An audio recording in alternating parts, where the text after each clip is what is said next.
Kirsty, welcome to the Everlast headquarters. Welcome to the Neuro experience. Thank you so much for having me. It's so nice to have a familiar accent. I know. How does it feel? It feels pretty good because we've been trying to get this time locked in for a while. So I feel like we stuck it out. It was like a long-term relationship, you know? Look, I'm sure everybody's trying to lock you down. Your crazy schedule. I look at you're in LA, then you're in Fiji, then you're in Hawaii. I'm like, when is this girl going to be in New York? I'm in San Diego, you know? Yeah, I know. Look, I ask everybody at the start of this podcast, how do you start your morning? Oh, coffee. Love it. No, so I have this horrible habit of waking up before my alarm. So today my alarm was going to go off at 5. And for some beautiful reason, my body was like, 4 a.m., let's get it. Yeah. And I was just like so awake that I was like, I guess that's what's happening. Mm-hmm. But usually I always wake up a couple of minutes before my alarm. First thing I do is I fly out of bed. Never ever hit snooze, even on Sunday. And then I quickly make my bed so I'm not getting back in, and I get in a cold shower. That's the first 3 things that I do. And do you have any routines that you do? Do you do any meditation? Do you? We've spoken about this before. We have. I'd probably really do well with some meditation, but I have this book that I'm reading. It's weird because I'm not really reading it. I open up at a page each day, and it's wherever you go, there you are.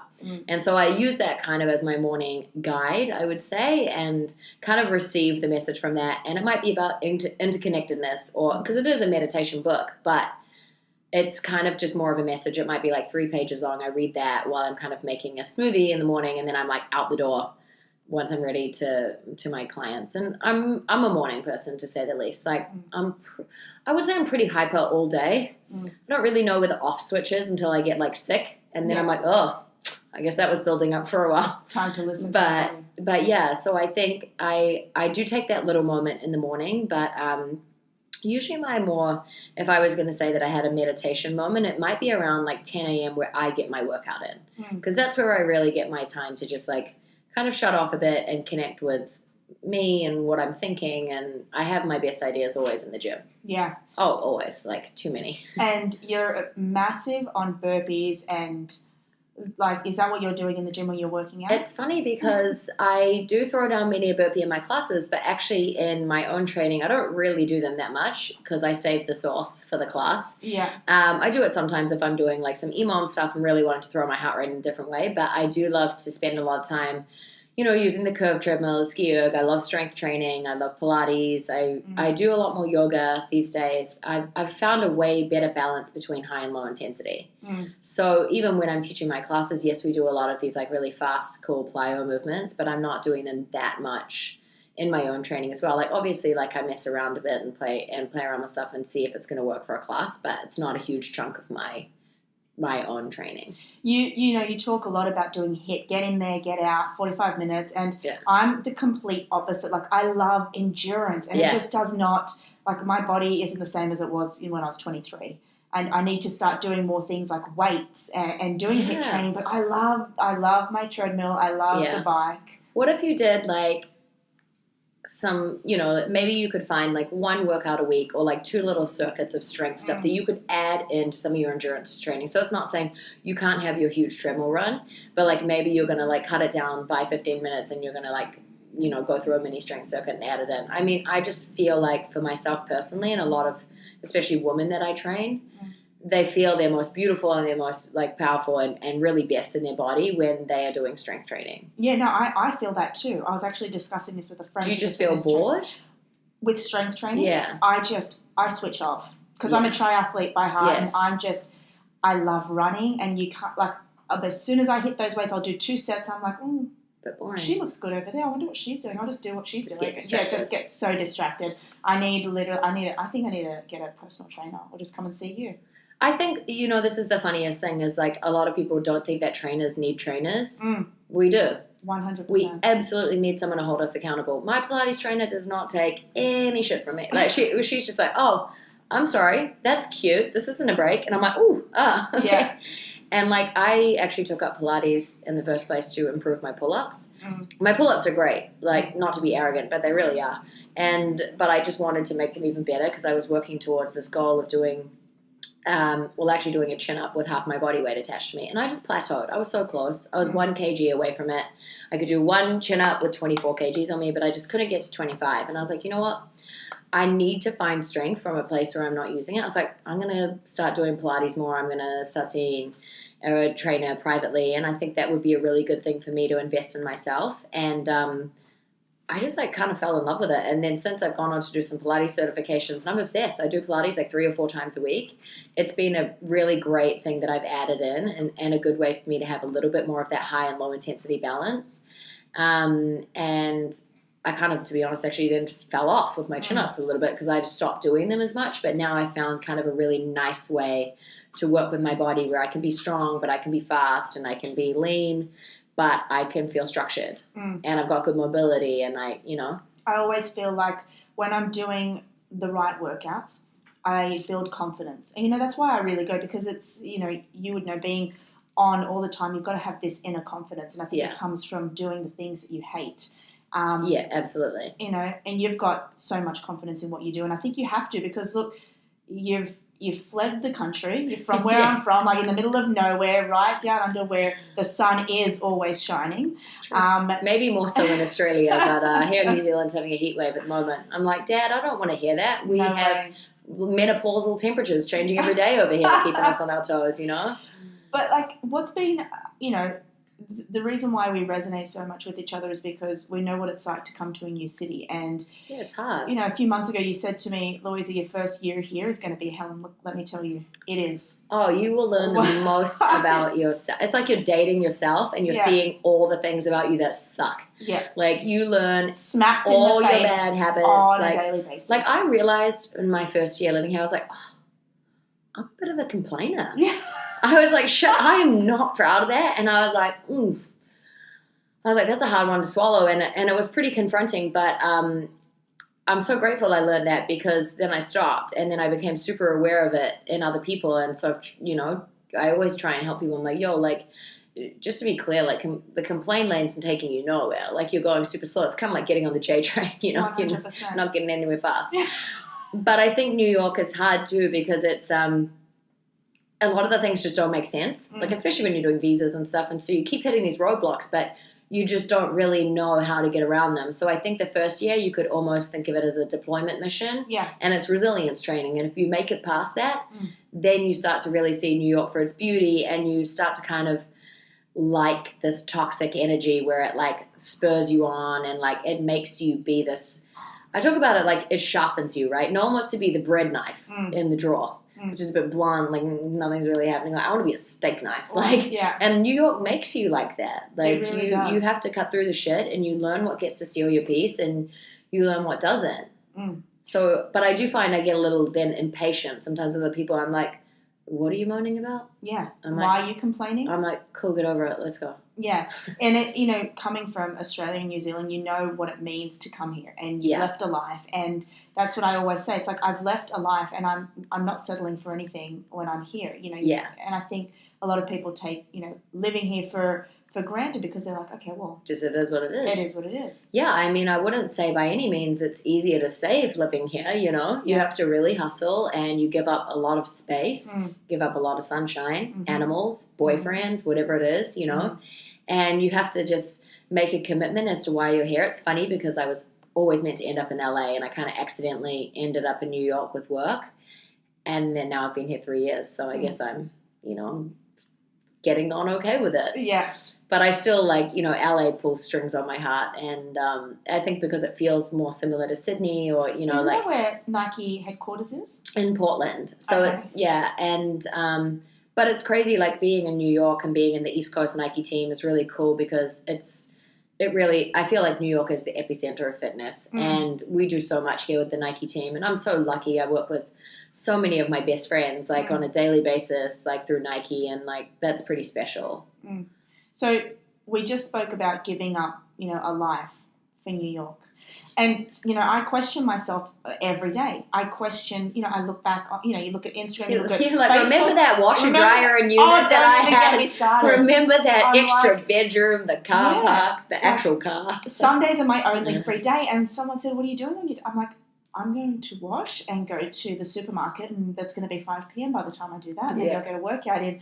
But, I constantly think, why did I leave my family? Why did I leave everything to come here? And I have to reassure myself every day, you're on the path to doing this. And, building the podcast, building Neuro Athletics. So what was the main driver for you? Was it Nike? Was it fitness? Yeah, I mean, it really was. I was at a point with Nike where I'd quit my other jobs in New Zealand because I was traveling so much for Nike, and I was just on a plane all the time, flying from New Zealand. And if I wasn't in New Zealand, and traveling globally for Nike, more in the States or going through Asia or Europe, or we spent a lot of time traveling for the Nike Training Club tour across 2015 and 16, and then, various shoots. I got to do shoots in Paris, New Orleans, LA and New York, and really amazing places. It was such an experience. But then if I was going back down to New Zealand, because I looked after the Pacific region, I was spending so much time in Australia, it almost felt like I kind of lived there.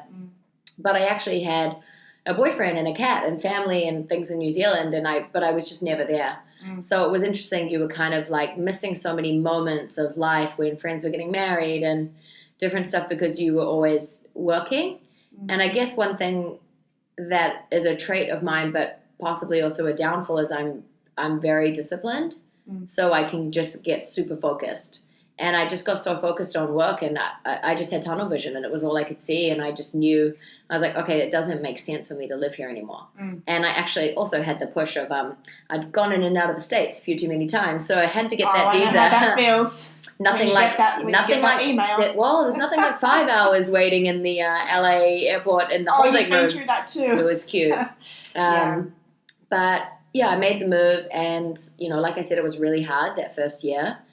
But I don't regret it by any means. And I think so many amazing things in not only my career, but in my personal development have happened from moving here and making those sacrifices. And there's things I miss every day, especially my cat. If you unfortunately follow me on Instagram, which I apologize if you do because I'm super weird, I FaceTime Nico 3 times a week, and I call him my son. Is he a Greek cat? Because that's a Greek name. Nico also means cat in Japanese. Okay. So, but he could be Greek. I mean, he's gorgeous. Talk about a cat model, super meowdle, as I like to say. But it's just little things like that. I think part of our jobs, you know this too. You drain yourself all day, because you give, and sometimes when you come home at the end of the day, having an animal is just a nice moment to have. You don't have to talk. You can just have a hug. They love you, even if they're a bit pissed that you were gone all day or whatever. But it's just little things like that, and just having. I mean, FaceTime's awesome, and I actually speak to my family more living here than I probably did when I lived in the same city as them, which is pretty crazy. And I love keeping. That's what Instagram is great for, is seeing what your friends are doing and being able to support and still feel connected, but. It's still a bit hard, being far away, but I'm also super lucky I have this amazing friend group here who are like a family, and just get it done. What I love about Instagram is that, people get to see who you are on a daily basis, but what they don't get to see is what we're going to find out right now. Who is I'm actually 65. God. What do you think, because it does get tough. You've got a great following, you've got... you do live your authentic self. It's not like you're drinking on the weekends and partying it up and just pretending that you're not. I do. I know you personally. I know that you really do live the life that you put out there. But I know that there's always things behind a camera that people don't see. Yeah. There's we're not going to put up. Today I broke up with my boyfriend and I had the worst day and things like this. We're going to put that stuff up. So. Yeah. What do you think is, who do you think Kirsty is behind the lens? It's funny because I actually, whilst I seem super extroverted, I do have an introvert side. I need my time to shut down, and I think that's the hardest fight, is finding the time and the balance to give to everyone as much as I want to give, but also give back to myself so that I can keep giving. And I experienced more injury than I would have liked last year. It was quite confronting. It was funny, I turned 30, and then I actually had been ignoring a lot of signs from my body that I really needed to slow down, and I burnt out, and I burnt out bad, and I'd never been in so much pain in my life, a nerve pain, and it wipes you out. Like, I was so tired, and I was to a point I was embarrassed because I feel like it's not okay for me to be tired. It's not okay for me to not get up and teach a class. But people don't understand sometimes. Like, if your name's not on the timetable, it might be for a reason. Like, it's not just because you're away traveling, or might actually because you're like riddled with pain in bed, because but it's not. I don't like to complain, as we said. I gave that up. But it's the truth. It's the truth. And even the biggest thing for me is, like, I'm super healthy, and that's a choice, and I love that. Like, I don't even struggle with discipline with food. Like, that's how I want to eat. And I recently, I just went on a job which was super challenging to my nutrition, and like, I shut down. Like, when I don't have food, and if I don't have good food, I don't go, like, when people talk about being hangry, I'm like, that's not it.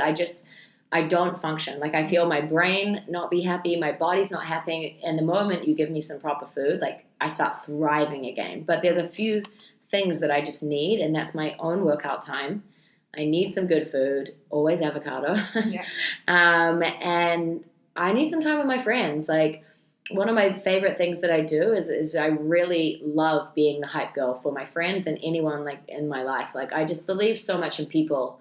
And I think that that's what makes all of the sacrifice worth it for me, is that if I can just keep seeing people make progress and, like, get through moments and just keep trying, that's all that matters to me. Like, it's not about metrics that you can always measure. It's just like, like, my best friend from home, she lives here too, and she's like my little sister, and it's really cool. Like, you grow up so much together, even though I'm 4 years older than her, and like, it's like the smallest moments. Like, she does the most amazing things. She's like, she's a supermodel, and like, she's incredible, and she but it's like the smallest behind the scenes moments where I'm the most proud. Like, when she chooses just, like, to keep her spirits up when like, everything's going wrong with trying to get from one job to the next and connections, and she gets off red eyes and still crushes shoots, and like, she's just amazing, and it's stuff like that. Whereas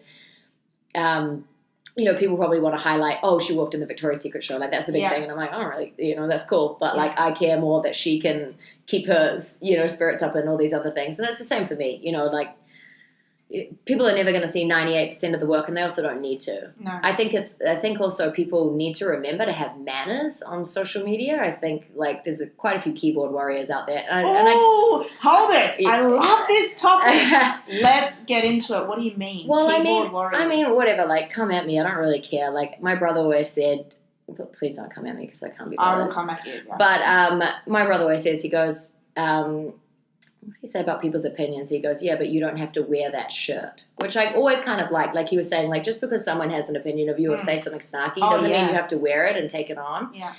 And I think that's always important to remember. And like, I know a lot of my friends, like, who are doing really well in their own rights in different industries, and like, you see people write stuff, and I'm just like, oh, that's just rude because you don't know this person at all. But I'm also like, I would just like to say, as a word of advice for people, if you're thinking of doing it, it always says so much more about you than it does of anyone else. Who are we talking about? The comments? Yeah, just people that comment in general on anyone's account, like when they're being negative and stuff. It's like, you just don't have to. But what I find so, and I bring this up all the time, is who has time? Who's the time? Who has the time to take that energy into the gym? It's it's harder to 100%. It's actually harder to be negative than positive. It's harder to hate somebody than be kind to them. And I think it always comes from who you are. I think any type of negativity is a reflection, like you said, on who you are, but also what they're going through. Yeah. I mean, it's just not worth it just projecting on other people. Anyway, I don't like to dwell on that as a subject. It's just more of like,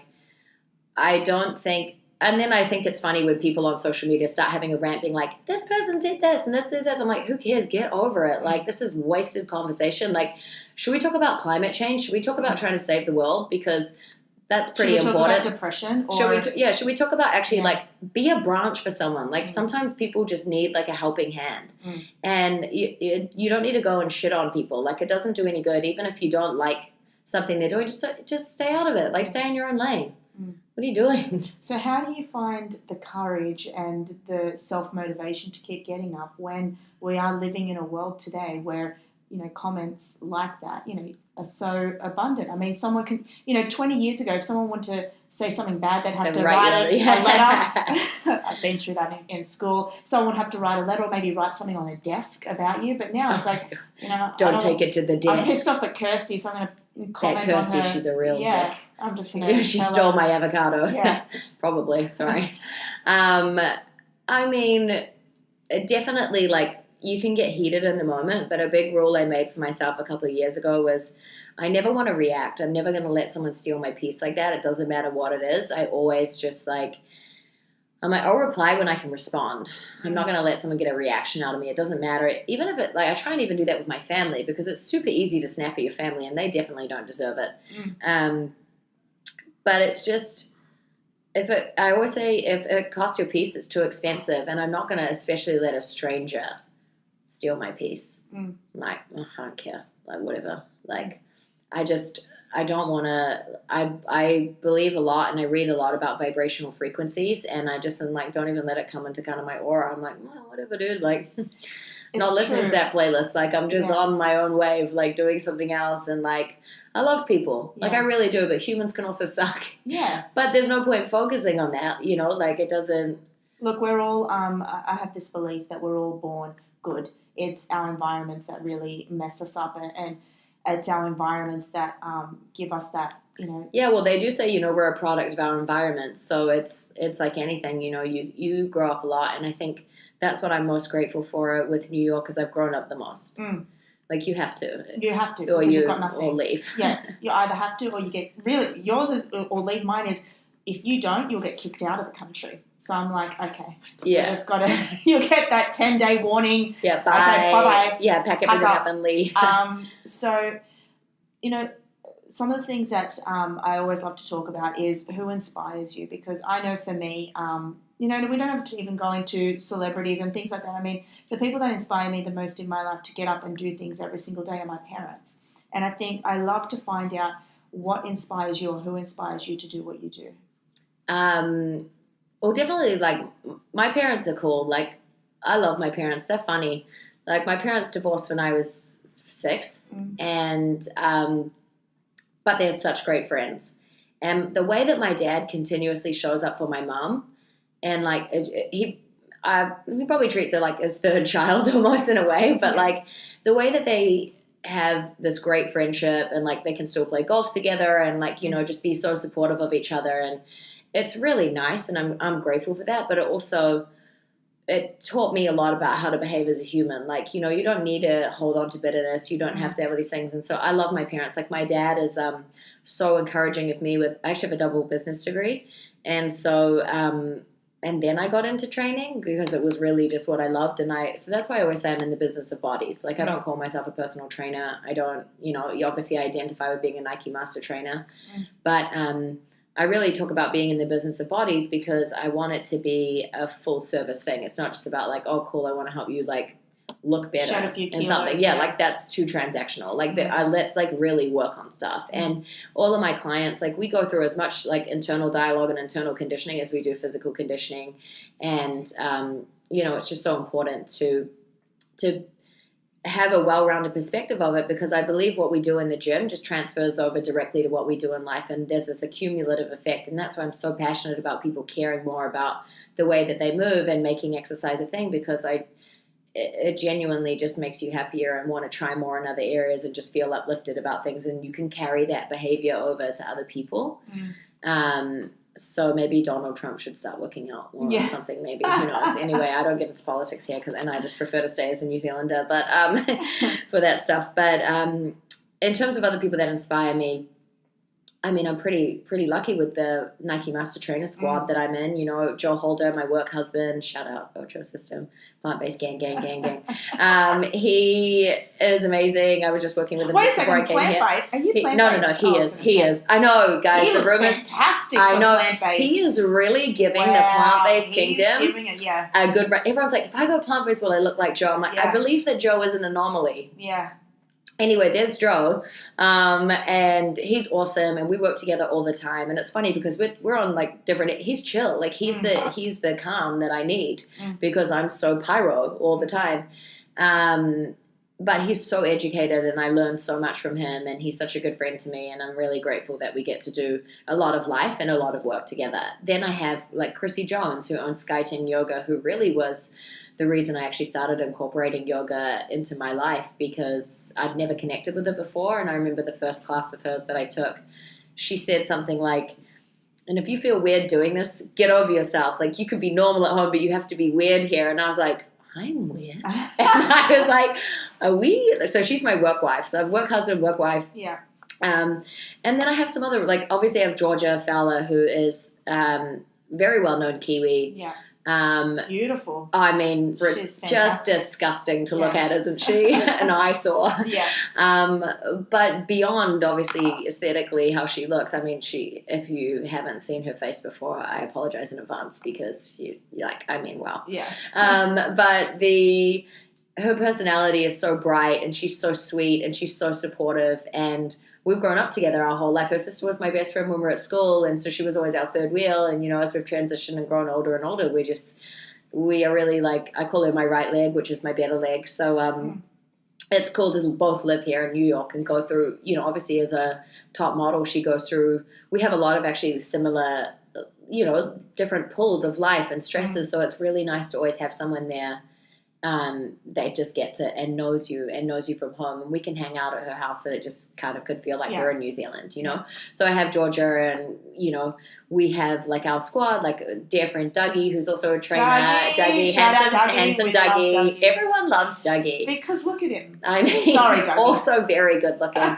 also very ripped, not plant-based, gang. No, so uses my protein. Just FYI, guys, that's probably why he's so ripped. It's the made of. Oh, we're gonna have to get I really want to get into but that I have that squad, right? I have this amazing crew of people I work with, this amazing crew of people that I hang out with, and they're all mentors to me in a different way. But I think I also take away so much from the people that I engage with in my classes, and that means so much to me, because it's an exchange. And I always say that when you come to my class, I'm like, yo, don't be quiet. Like, don't come into my class and be shy. I'm like, that's not what's happening. Your class at Project? Yeah, Project, or like when I teach at Skyting, or like wherever I teach, I'm like, this is an exchange, an energy exchange. And I'm going to give you everything I have. And I'm going to lay myself out on the floor, literally, for you. But I need you to give back to me. And that's what's really cool. And that was eventually, how PYRO Girls even started, because it was my friend Lauren and I, and we were like, we are here to light shit up. Like, we want you to come and just get so lit up with exercise with us, you forget about everything else that's going on. And then you leave, and you want to take that fire and use it for good. Yeah. So that's been super cool. Yeah. I've adopted the same kind of mantra. I've just started holding mental sweat workouts, where you're not only just doing, kind of a workout, but you're getting the mental sweat, because it's like the mental sweat is like the biggest part of it. It's huge. And I don't think a lot of people are actually incorporating brain training, mental training into their daily routines. They don't see the necessity of it. That's where internal dialogue I think that's comes from. what you're doing is so fascinating, and I'm just so excited that we're in a time where it's getting more attention. And and I just hope that, I keep talking to people about longevity. I'm like, hey, I would love to hear about, I don't like New Year's resolutions, just to be honest. I really don't. Like, for the last 3 years, mine have been to sleep more, but like, I'm like, probably should try and be more fun, but that's not working with early call times. But I think just creating goals around longevity, because, we are living longer, but the planet isn't. And also, like, stop trashing your body. Like, it's not like quick fix. Like, you shouldn't want a quick fix. You should want to work your body out. You're a miracle. It shouldn't be super easy. And you should always be kept on your toes with your body. You have to continually adjust. And the older I get, I'm excited, because I learn so much more about myself, and I listen to myself so much more. I'm not in a dictatorship with my body anymore. I want it to be a two-way conversation. And so much of that comes from, I have a handbrake. So I get this mental clutch. Like, as soon as I start, I feel a wave of PYRO coming in or something, and I'm like, nope. I'm like, stop, digest for a second, and I like to sit with it and be like, why are you feeling that? Questioning yourself. Like, what is that? Yeah. And like navigating around it, and then choosing to override it. And I think an interesting thing is, like, I'm terrified of death. I'm terrified. If I watch a bad movie at night, and I'm by myself, I freak out. I have to, like, talk to someone on the phone. Like, it's not an easy. Wow. But then I was like, what if I use that as actually my handbrake kind of thing, and be like, you know what?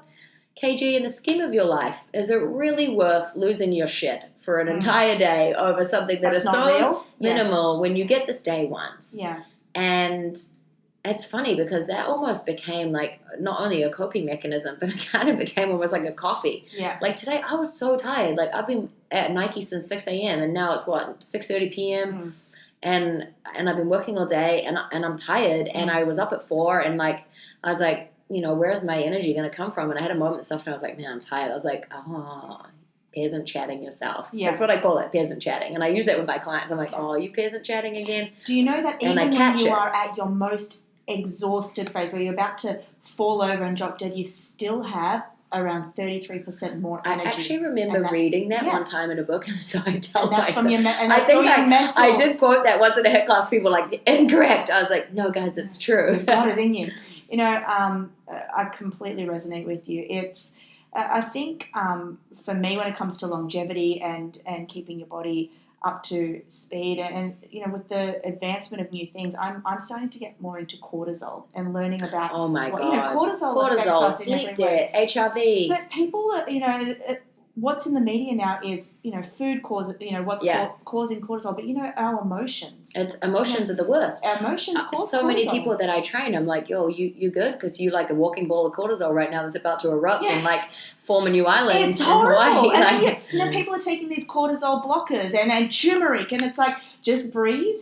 And you don't have to spend the $80. That's one of the things I love the most about Pilates and yoga is that I frat boy breathe. That's what my Pilates trainer calls it, where I just keep breathing from my chest. And you see it. Like, you know, you actually can shift your diaphragm like right up and it's not comfortable.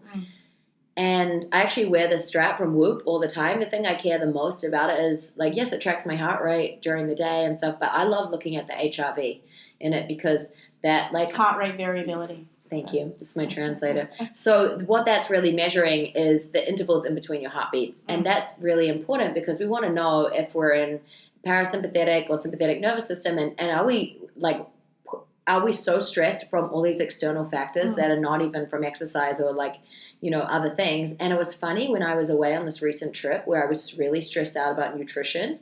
The Whoop strap actually gave me a notification on my phone saying about nutrition. And it was, I'm trying to remember exactly what the line was, and it was talking about how it was like your HRV is something rather you need to re-up your something in my nutrition. I can't remember what it was. And it was really true because that was the emotional stress I was going through because I was so hungry and I was so stressed about not having the right food choices just due to the nature kind of the job that we were on. And so I'm obsessed with these variables. Like, I don't care to count. I will never count calories. Whether that's food, exercise, stuff like that. Like, don't get messed up with the wrong metrics. Like, really look at your body because I promise you're probably stressing yourself into more weight. And people are doing reverse things to themselves all the time. Like, I'm just like, what are you doing? You don't even listen to your body. Like, you can look at someone and see where they hold fluid and know when it's cortisol. You can look at someone and see sleep debt.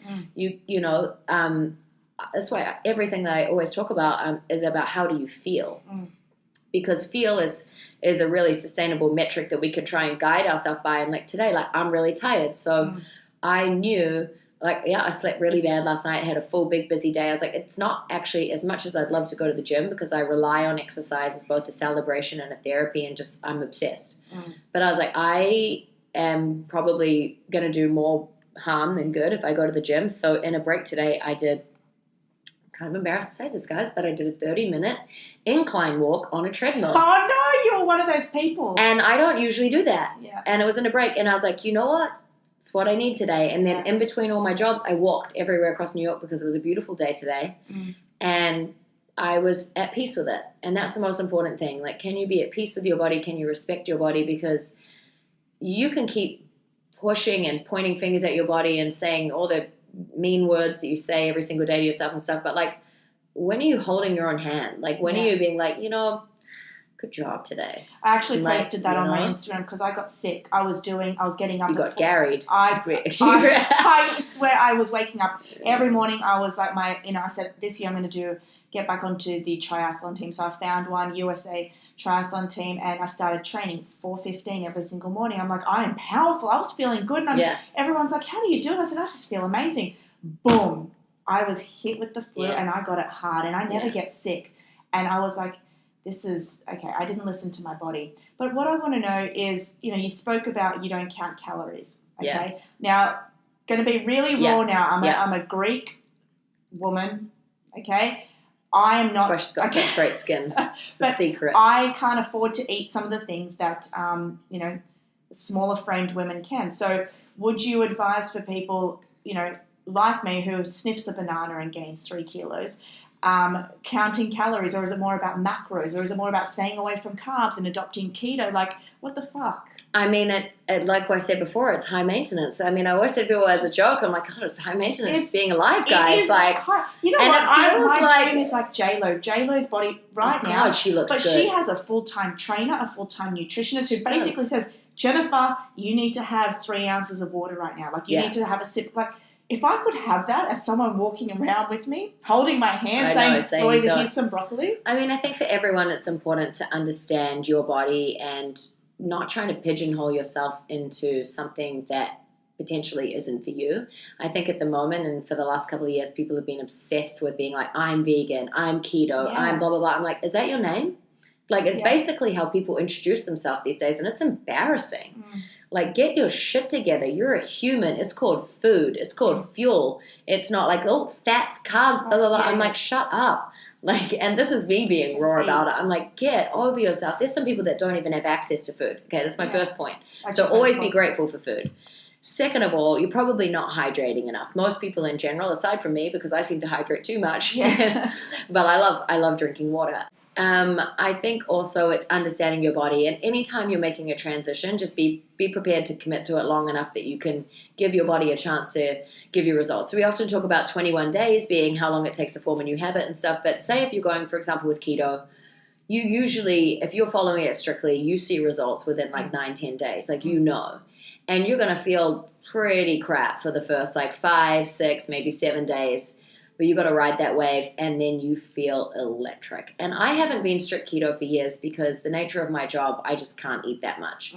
And I do love fruit, and there's some things. But years ago, when I was doing fitness DVDs for Les Mills, like that was when I first got into keto, and I had the most amazing personal trainer, this guy Corey Beard, who does a lot of the programming for Les Mills, and he was my personal trainer, and he also did all my nutrition, and we used to really watch check on my body fat and everything. And that was more performance-wise and to see if the tweaks we were doing with nutrition were really working. And this is like body fat when you test with calipers. Not like you stand on a body scan and it's like approximate. It's invasive. Like you're pinching under your chin. You're pinching like your lower ab fat, dare I say it is fat.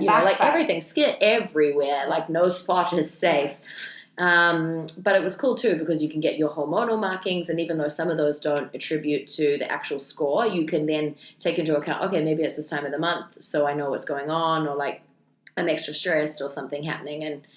And but keto worked for me really well for a long time, and I would say that it framed up the way that I continued to eat. I just added back in some fruit and some occasional other things. Like last year I tried being pescatarian for 6 months to see if it helped my sleep.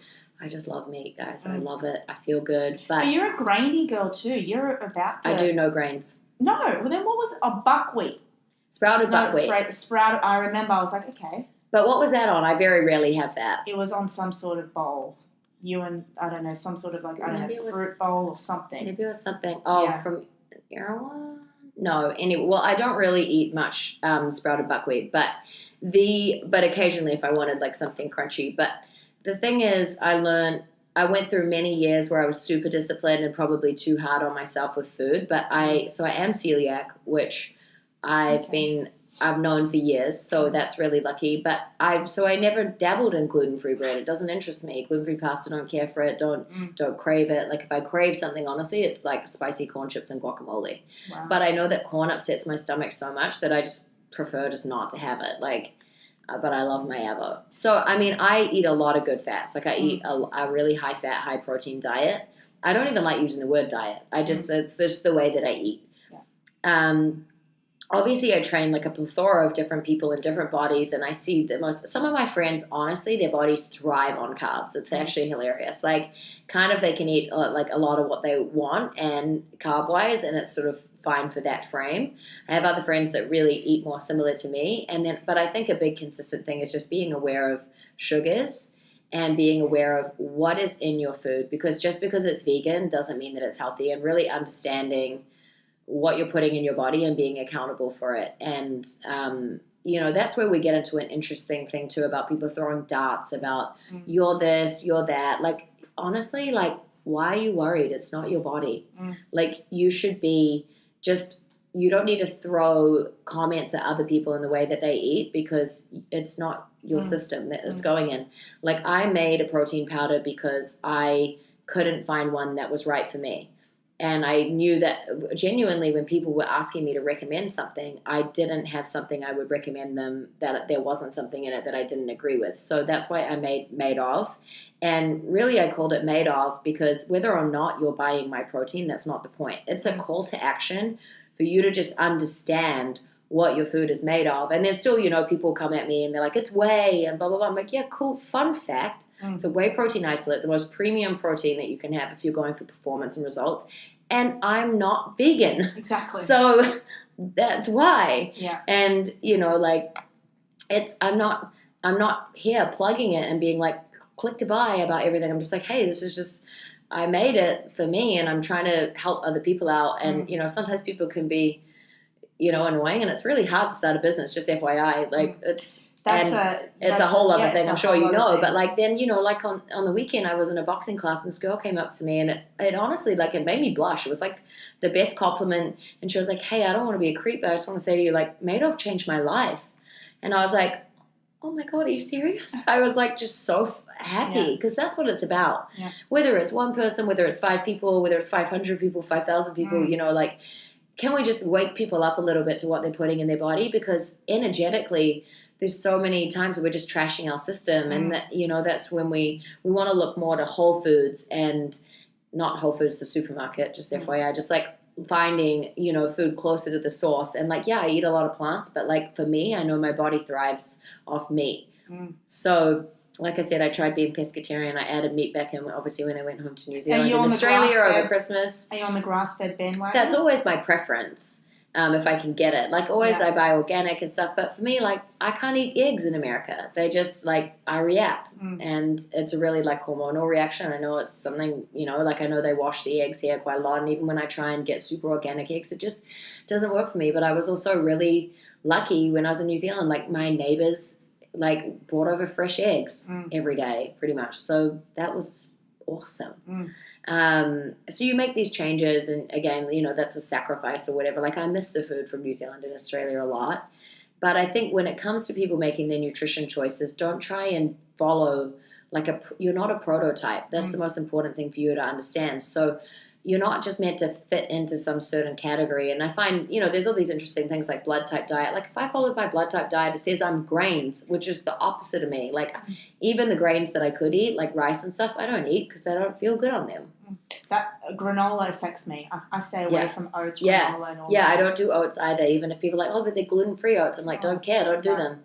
You just got to know yourself and be committed to you. And then also remember that you are here to live life. Like, when I was my most disciplined, I remember my ex-boyfriend in New Zealand, who has been such an amazing support person on my journey, and he always used to say, he's like, what do you have the best body of your life to, like, hide it in a tracksuit? Like, anyone that knows me knows that I'm usually wearing a men's tracksuit all the time. I love it. It's where I thrive. High socks. And like hoodies. I love hoodies, but I love shorts. I'm a summer girl, but, I live in New York, so whatever. But it's true. Like, what does it mean to you to have your best body, and how does that change as you grow up? And for me, it's really evolved. Like, I want a functional body.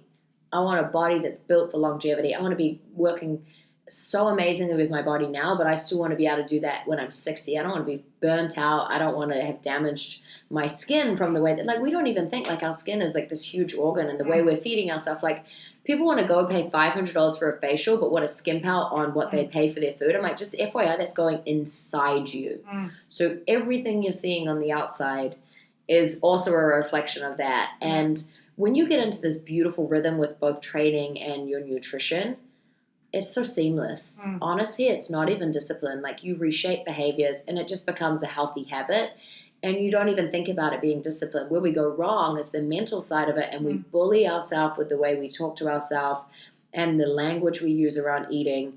Like I always say, like, you know, I don't like using the word diet. I don't like saying, oh, I can't have that. I just be like, oh, no, I don't have that. Like, it's a choice. It's like me with drinking. It's a choice. You can't even convince me to go out, and I don't, and it's not that I try, and I've never been an alcoholic, I've just never drunk, and so it's not hard, and people just have one, I'm like, I know, it's so annoying, having, a lot of my best friends don't drink, and like, it's cool, I'm like, that's awesome, I celebrate that, and, you know, I don't have a judgment if you do drink, that's fine, but just, you know, respect other people's lifestyles. Respect everyone's choices on stuff, and also just please respect your body, because you get one, and it's the most expensive thing you own. The funniest thing was this guy one time, this interviewer, he was like, oh no, my car's more expensive than that. I was like, later, bro. Yeah. I was like, that's so tragic for you. I was like, see you when you're like 52 and fading. Yeah. But, you know, that's where, you know, we talk about living longer. There's all this biohacking information, but like,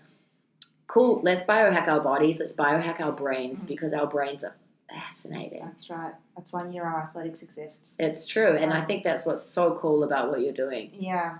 So as we wrap up, I've absolutely loved this conversation with you. There's so much gold in it. I'm going to ask you the same question that I ask everybody at the end of these discussions. If what's the one piece of advice that you could give somebody if they wanted to dramatically improve their life within the next day, 2 days? Something that they can implement today that will dramatically improve their life. Just one piece of advice. Make a new choice. So what that means is, you know, anytime that could be a situation when you get challenged with nutrition, you get challenged with work, a relationship, training. You're like, I don't want to do that. Oh my God, I can't do that. Make a new choice. You can U-turn straight away. You can be like, that's my fighting spirit. Otherwise, I'm like, but maybe I can. Like, and I always used to be like, maybe I can. And like, pick a stage name for yourself. Use it. I call myself Beyonce. Like, when I need to turn it up, Beyonce comes out and she is fierce. Yeah. And she is not taking shitty complaints and like self-doubt. And so I would say, pick your stage name, call them out, and make a new choice. And be the opening act. You are not there to be on the side of your own life. Sub me in, coach, because it is go time, and 2019 is the year, and then every year after that. If you're watching this on YouTube, you'll see the spark in her eyes just lighting up. She's on fire now. Probably won't sleep tonight now, guys. Thanks. KJ, where can we find you? I am on Instagram putting up many pictures of my cat, avocados, and the occasional training moves. A lot of Nike gear at Kirsty Godso. And then I have PYRO Girls and at @madeof ____. Ladies and gentlemen, Kirsty Godso. Thank you so much for coming.